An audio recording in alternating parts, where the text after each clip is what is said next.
Então, beleza, gente. A gente está já no capítulo 7 do livro que a gente está estudando, lá do Nicodemos, o Polêmicas na Igreja.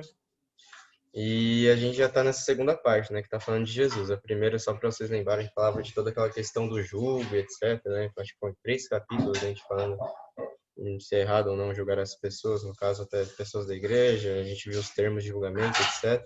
Agora a gente já está vendo um pouco da vida de Jesus e o motivo disso é porque o Nicodemos ele apresenta para nós algumas teorias, digamos assim, alguns movimentos cristãos que sempre tentam surgir e falar coisas diferentes do que a Bíblia fala sobre Jesus, né? A gente já viu algumas teorias, por exemplo, dos liberais que defendem que Jesus ele era apenas um ser humano comum, na verdade nunca houve nada de divindade nele. A gente sabe que por outro lado tinha aquelas pessoas que partiam mais da filosofia grega também, que diziam ao contrário, né, que Jesus na verdade não era nada humano, ele era um deus e que veio aqui à Terra e seu corpo era diferente, etc. Então, por causa de todas essas teorias, então o Nicodemos ele começa a apresentar para a gente esse Jesus histórico, né, que foi a aula que o João Marcos deu a semana passada.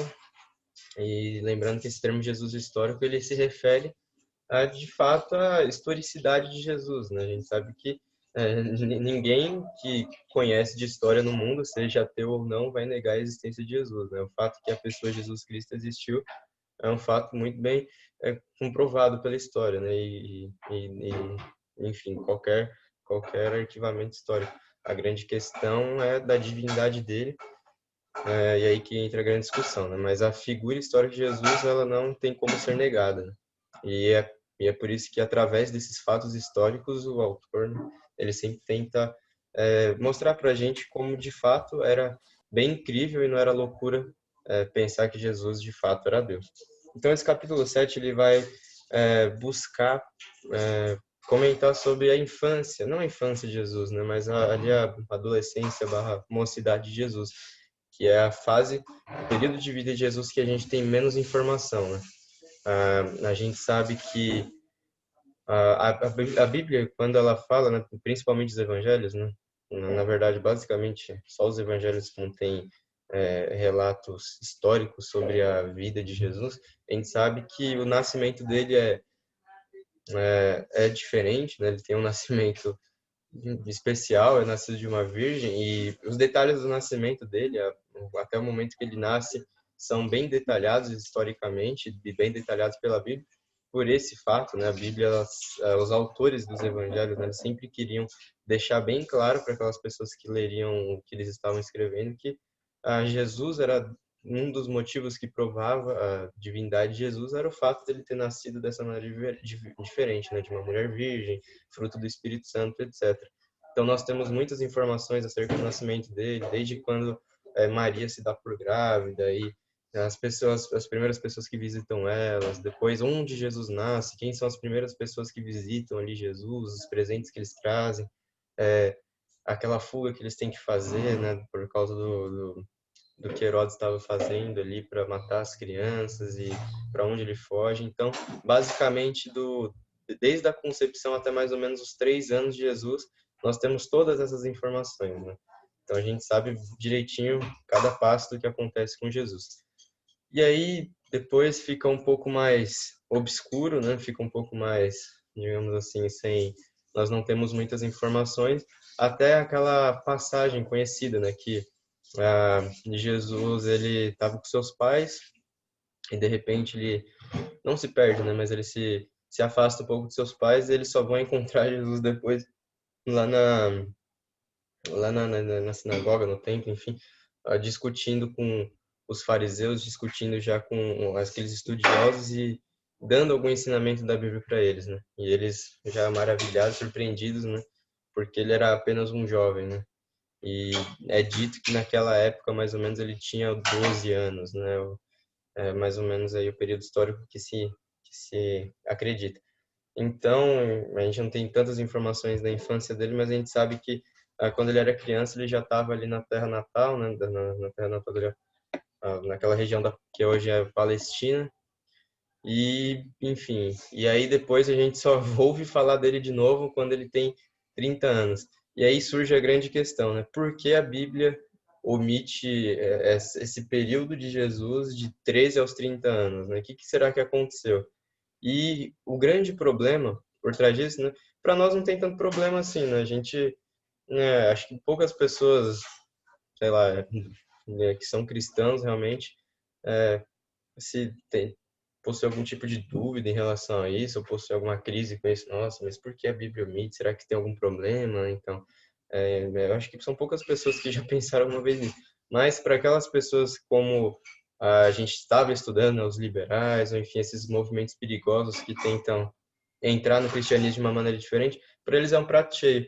E o motivo para isso é porque existem diversos livros bíblicos, né? Bíblicos porque eles falam de evangelho, falam de Jesus, falam do apóstolo, enfim, eles têm um conteúdo bem similar à Bíblia, mas são os conhecidos livros apócrifos, né? Que livros apócrifos são aqueles que não entraram no cânon bíblico, né? Nós não acreditamos que eles são inspirados, e há vários livros desses que contam essa história da vida de Jesus dos 13 aos 30 anos de uma maneira diferente e com um certo viés, digamos assim, né? E a gente vai ver isso, então, com calma. Então, eis aí que reside o perigo.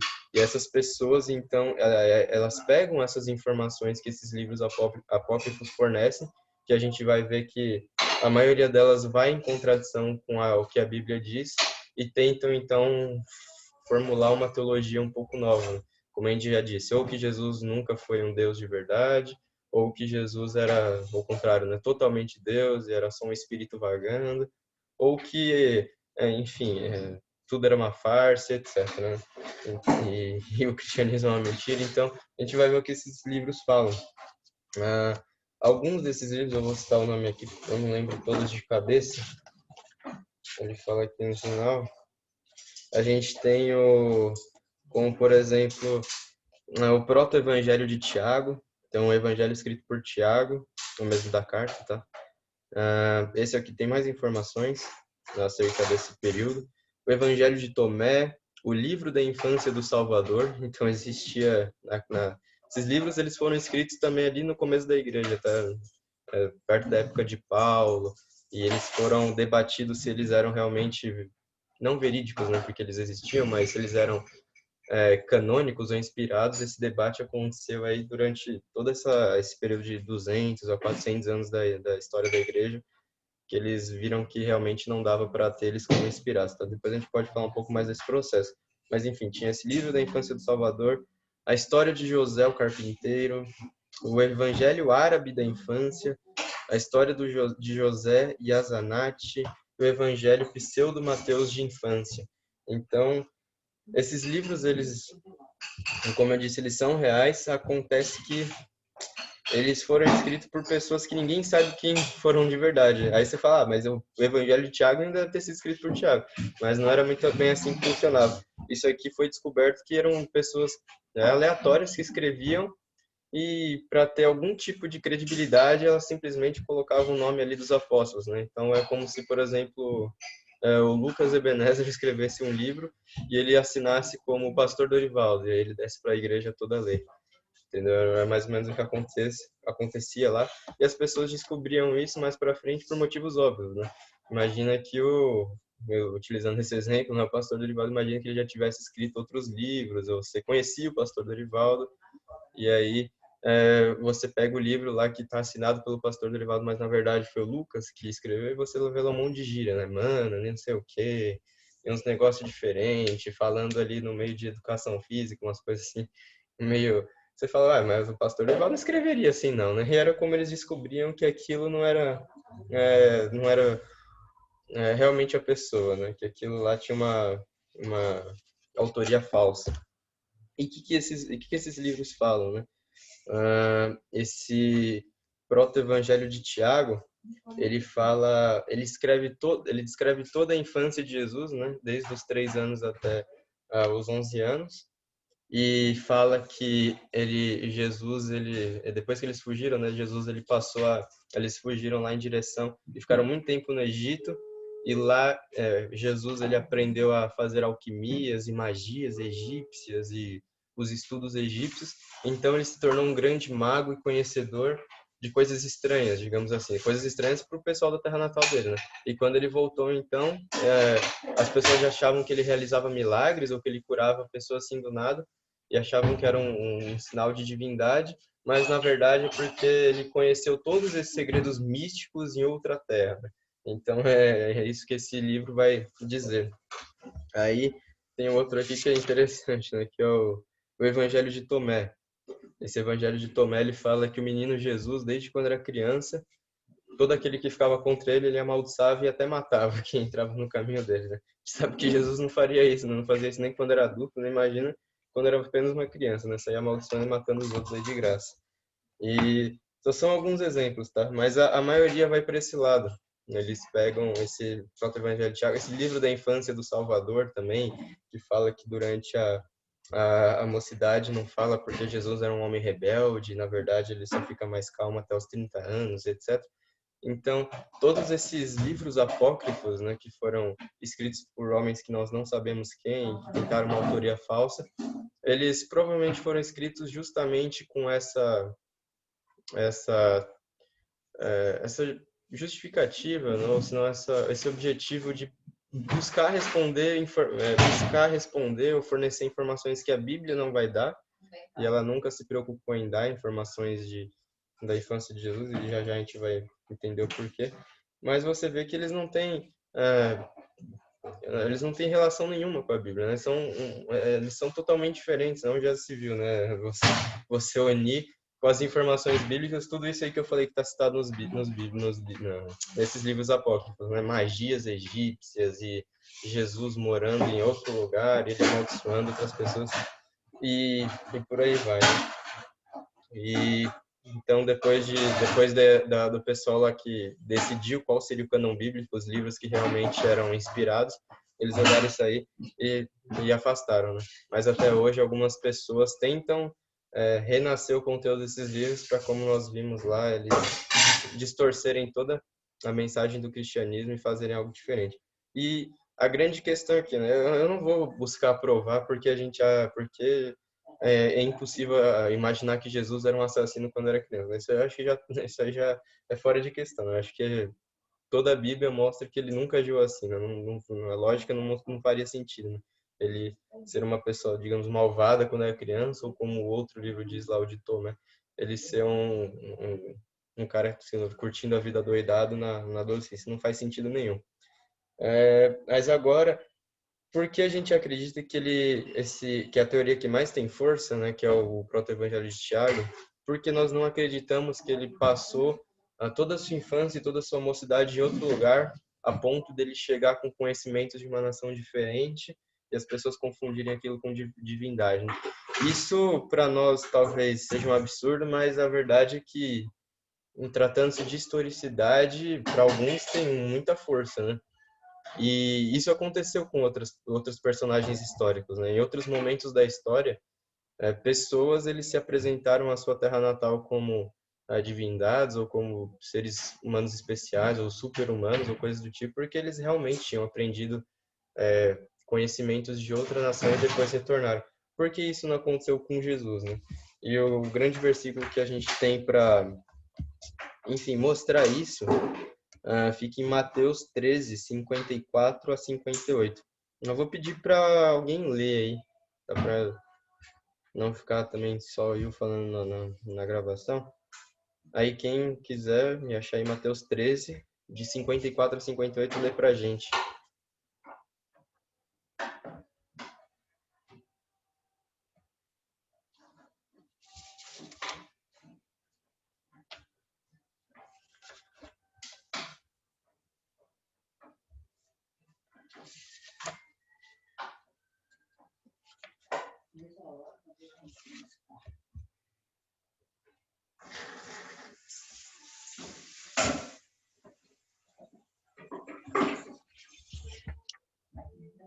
Vou deixar aqui montado enquanto está um barulhinho de fundo, imagina, né?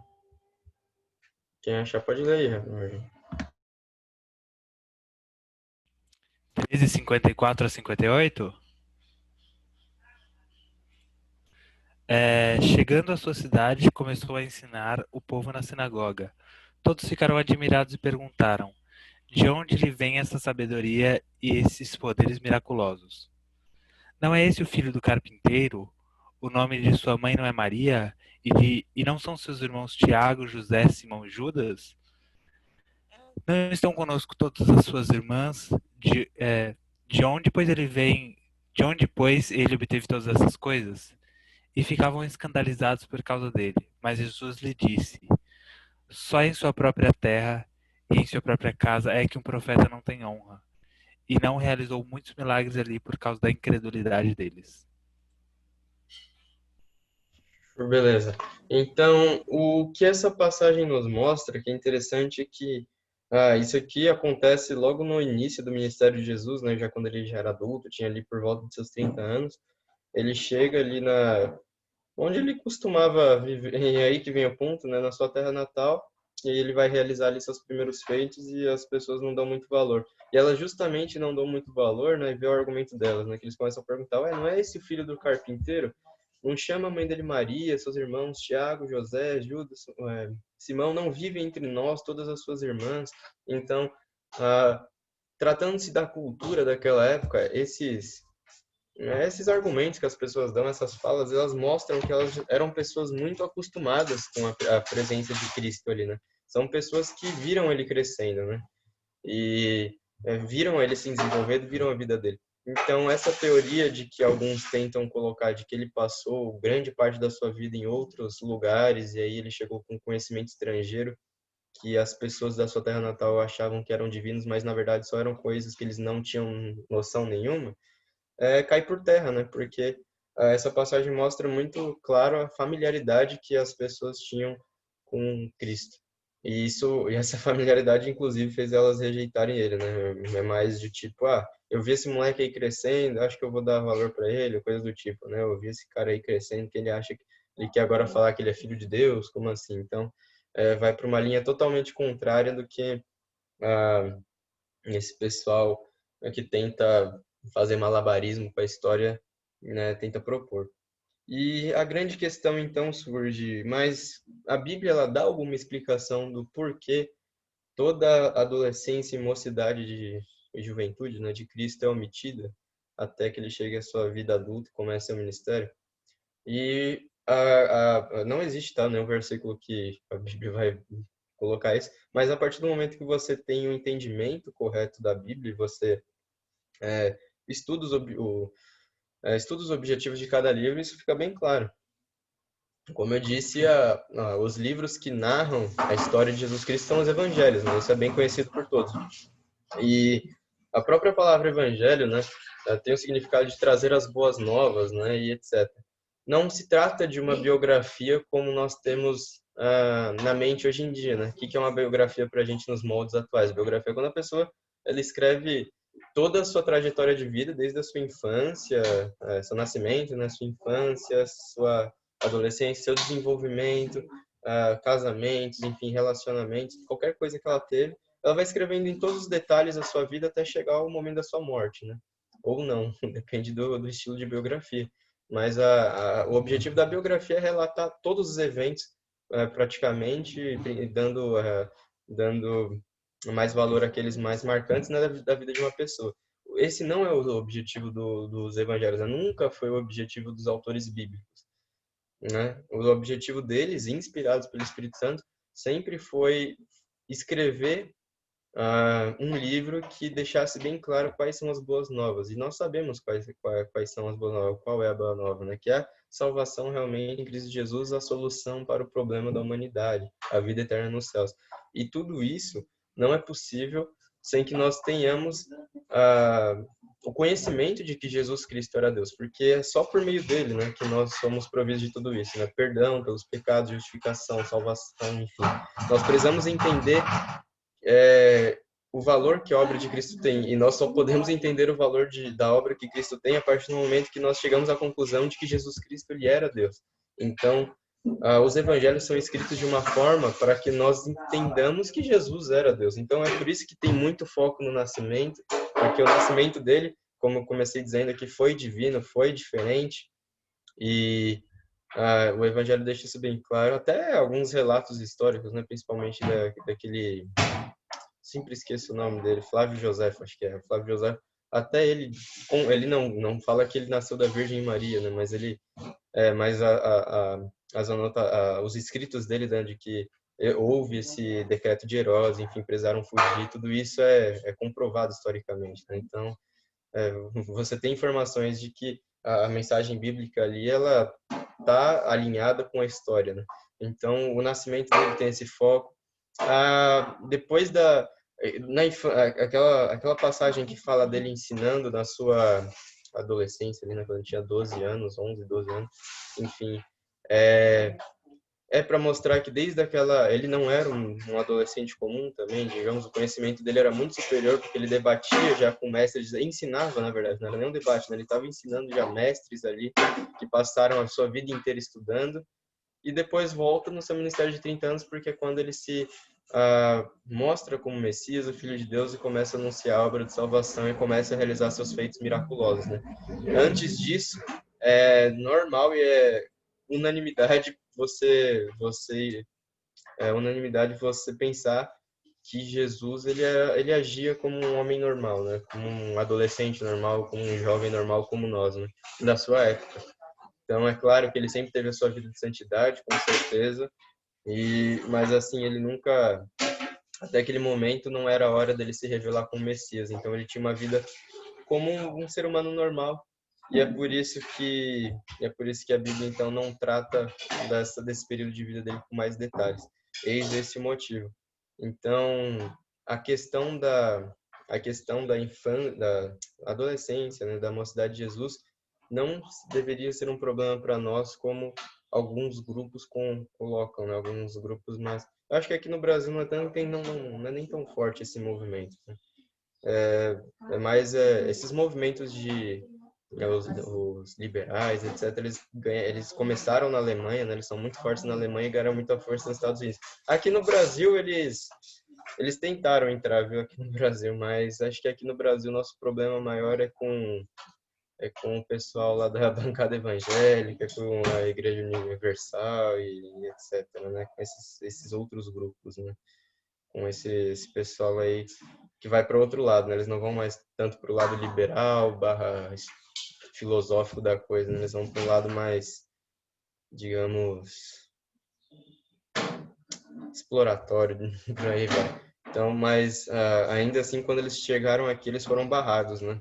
Por pessoas que estavam bem preparadas, né? E combateram desde logo essa teologia de que Jesus, na verdade, ele não é o Jesus que a Bíblia diz. Então, a infância de Jesus, quer dizer, essa fase de Jesus que é meio obscura, né, que é o que a gente comentou hoje, na verdade, ela serve para deixar mais claro ainda os objetivos dos evangelhos, né, e não serve para procurar fazer a gente poder colocar, sei lá, algum pelo em ovo, coisa do tipo, né, arranjar algum problema ou suspeitar de alguma coisa em relação a Jesus. Não. Na verdade, ela só deixa mais claro ainda os objetivos dos autores bíblicos e confirma a intenção deles de nos mostrar que Jesus era Deus e, por fim, deixar com autoridade toda a obra que ele fez, certo? E o resto como a gente viu aí de todos os livros que foram escritos e podem ser rejeitados por vários argumentos, não tem muita credibilidade perante a teologia que tentam construir em cima disso, tá bom, gente? Então, eu vou parar de gravar aqui e aí a gente pode ir para nossas perguntas e respostas, tá bom? Até mais.